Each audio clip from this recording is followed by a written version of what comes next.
এর ভিতরে সাদা হবে না?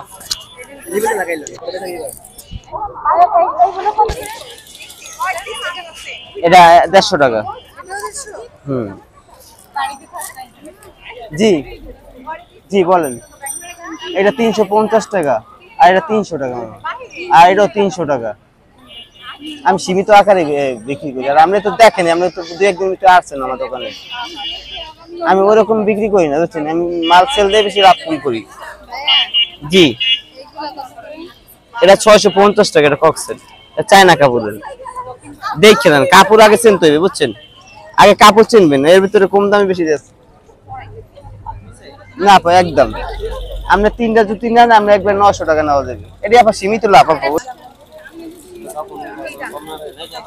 আমি তো সীমিত লাভ সত্যি বলছি, এটা 350 টাকা বেশি, সত্যি সত্যি।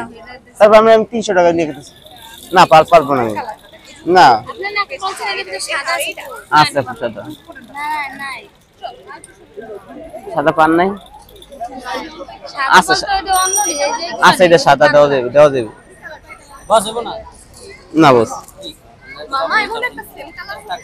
না সেম কালার না। মামা আমার একটু কাগজ দেন না, এই কালারটার ভিতরে দেখি তো। আই মুন্নি দাদা না আমার লগে দিব না বস, আপনি হুদাই করে লাভ নেই, মানে আপনি সব ড্রেসের লাগে 100 জোড়া দিন না। এটা কি আপনি শুধু এরকম রাখবেন না? আপা এত কথা কই মাল বিক্রি না, এটা শুধু ওয়ান পিস থেকে এটার সাথে সালোয়ার আছে। এটা ওয়ান পিস, এটা 650 টাকা, দুই টু পিস এই 300। এটা কত রাখবেন? আপু ওটা ওই আপু নিছে। নিচে একটাই